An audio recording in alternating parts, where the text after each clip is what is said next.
Hi there. In this video, I'm going to go through the StudyCCS platform to show you everything that it has so that you can determine how you can best use it to study for step 3. So the main core feature is the CCS simulator. This is what everyone is always talking about on Reddit, where you don't know how to really approach these CCS cases because you've never had it on step 1 or step 2. And so it's very easy to use, where we've built it where it's effectively identical to what test day will look like. And so you'll get this information, you'll get the case presentation, you'll get some vitals, you'll get some initial history, and then after that point, you want to put in the physical exam. And all of the buttons, everything is in the exact same spot. So not only are you learning how to work up the cases, you're actually learning how to go through the cases very quickly. Similarly, whenever it goes to the orders, so you'll come to this page for the orders, you'll hit orders, and whenever you input an order, it's identical to the what it'll be like with the USMLE one. So if you type in CBC, it'll show up exactly like this on test day. If you type in a chest x-ray, it'll show up exactly like this. And so if you mistype something, this is also the same challenge that you would have on test day. So the reason that this is so helpful for you is now not only are you learning what the correct orders are, but exactly what you have to type in to get the order that you want. Because sometimes you'll type in things that you thought would be normal. I'll give you a very simple example. If you try to order a CT-AP like this, nothing's going to show up because that's not how the exam takes in the order for a CT-AP. You have to do a CT. And if you search CT, you'll see the various different types of CTs. And so here you can type CT abdomen, or you can get a CT abdomen pelvis. And so all of these things are really important because otherwise, on day of, you won't know what to do. The other really important thing you have to learn is how to use the clock, because the clock is how you kind of push yourself through a case. And so whenever you're doing an inpatient workup, oftentimes you can do call and see me as needed after you put in a bunch of orders to get all the results very quickly. If you try to do this for an outpatient workup, it'll speed through your case and you'll run into a lot of problems on test day. And so you absolutely want to avoid this button whenever you're doing an outpatient workup. So all of this is just so that you get all of the reps so that whenever test day comes, you know exactly what to do for the CCS cases. Now, this is helpful, but the more helpful part is actually where your score is coming from. So you'll see all of the tests that you should order for each case. And by doing this, you'll quickly learn not only how to work it up, what tests you should be ordering, but then you'll start thinking, what do I keep missing points on? And that's actually a huge innovation that we've done, is if you do 3 cases, you'll actually have access to order analytics. So within order analytics, it'll go through all the cases you've done, all the orders, and here you can actually see which % of the times you're getting the order correct and not. And so basically this reduces the mental activity of, oh, I keep forgetting to order a PT-INR whenever, someone's going for surgery or for a workup of something. And so now you'll see exactly how often you missed it. You'll see what % of the time you are ordering it. And so these reps are very, very helpful to learn how to do the cases. But the analytics makes it easier. So now you don't have to constantly think about it. You just go to the analytics tab. You're like, oh, I keep forgetting this. Let me remember this and add this to either the acronyms I'm remembering or just to my flow, or even I jot it down on my sheet on test day, because you can do that so that anytime you are going into a test, you can just look at your checklist and see if there's any tests that you forgot to order. So that's very important. The other simulator that people even like more than the regular case simulator, because case simulator is important for test day, sure. However, if you actually want to go through as many cases as possible, it takes like 10 minutes to go through a case. So that's why with the SpeedOrder simulator, our goal was, can we actually speed up how quickly, as soon as you see a presentation, you're able to get in all the orders for it.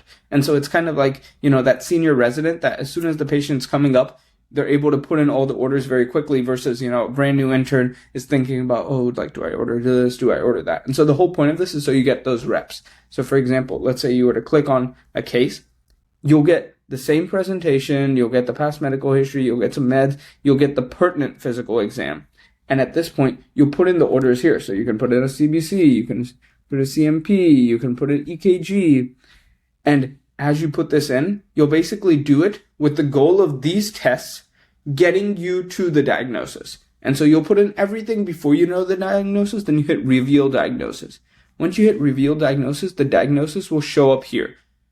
And then once you see that, you're going to get one more opportunity to put in as many tests now that you know the diagnosis. So for some of them, it'll be a little more obvious. Others will be harder. And so the diagnosis will actually help you.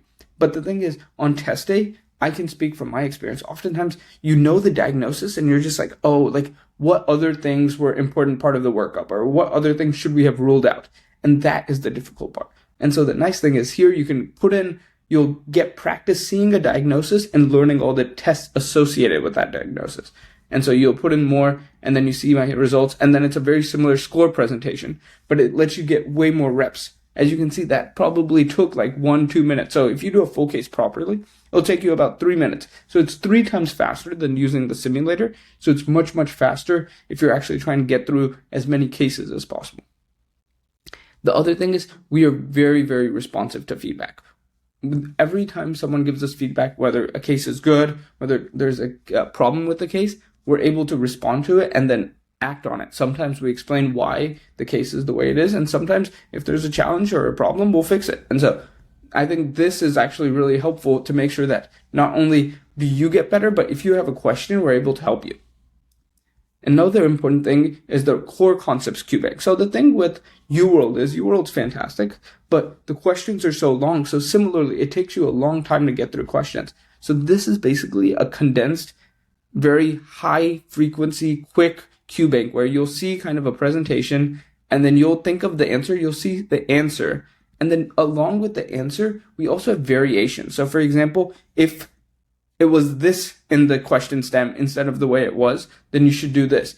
If the ECG shows this, then you should do this.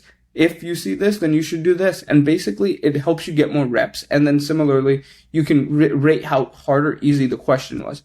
And then you're able to do this again. And so you're able to keep on going like this and see in one question, oftentimes whenever you're doing UWorld, you'll either learn from that question and sometimes you'll learn from the answer choices. Our goal here is not only are you learning that singular question, but all of the variety or the different types of questions they could have asked so that each question isn't as good as one question, it's as good as 5 questions.